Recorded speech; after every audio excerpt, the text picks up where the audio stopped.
জীবনের প্রতিটা সময়, প্রতিটা ক্ষণে, প্রতিটা ক্ষেত্রে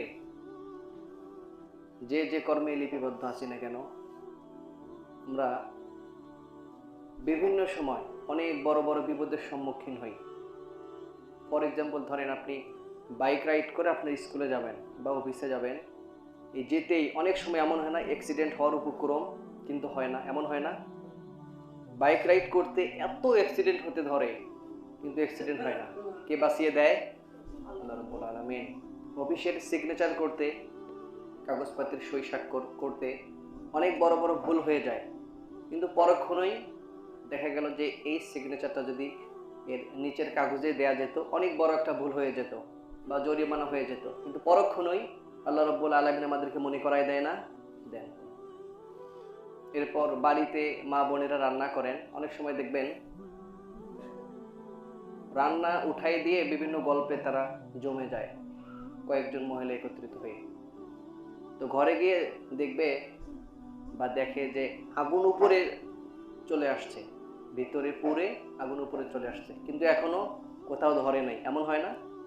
বিশেষ করে এমন অনেক হয়, গ্রামে আমরা গ্যাস ব্যবহার করে কিন্তু অভ্যস্ত নই, তাই না? তো গ্যাসে দেখবেন দুধ অথবা পানি গরম করতে দিয়ে অন্য কাজে গিয়ে এদিকে আর মনে নেই। তো এসে দেখবেন বেশিরভাগ সময় এমন হয়, এমন সময় উনি আসছেন পানিও শেষ হয়ে গেল বা দুধও শুকাই গেল, এমন হয় না? যদি আর কিছুক্ষণ থাকতো একটা অ্যাক্সিডেন্ট ঘটার সম্ভাবনা ছিল কি ছিল না? কিন্তু পরক্ষণে আল্লাহ রাব্বুল আলামিন মনে করাই দিলেন। অথবা কোনো একজন ব্যক্তি ফোন দিছেন, সেই ফোনটা চুলার পাশে ছিল বিধায় সেখানে গেছে, গিয়ে দেখে এই অবস্থা। যদি ওই ব্যক্তি ফোন না দিত, উনি কি আসতো? যদি না আসতো তাহলে অ্যাক্সিডেন্ট হয়ে যেত না? যেত। শুধু এই কয়েকটা বললাম, আরো এমন অনেক আছে আমাদের জীবনের সাথে জড়িত, অনেক বড় বড় অ্যাক্সিডেন্ট হয়ে যেতে ধরে কিন্তু হয় না। এগুলো বাঁচিয়ে দেন কে?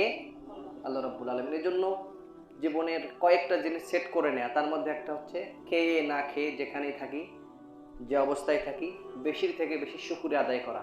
আল্লাহ রাব্বুল আলামিন বলেন, লা ইন শাকারতুম লা আযীদান্নাকুম ওয়া লা ইন কাফারতুম ইন্না আযাবি লাশাদীদ। যদি তোমরা আমার শুকরিয়া আদায় করো তাহলে তোমাদের এই নিয়ামতগুলোকে আরো আমি বৃদ্ধি করে দেব। সুবহানাল্লাহ পড়েন। আর যদি এই শুকরিয়া আদায় না করো তাহলে কি হবে? আল্লাহ রাব্বুল আলামিনের নিয়ামতগুলোকে ছিনিয়ে নেবেন। এবং শুধু কি তাই না, ইন্না আযাবি লাশাদীদ, এবং ওই সমস্ত ব্যক্তিদের জন্য থাকবে কঠিন আযাব। কোন দিনের জন্য এটা?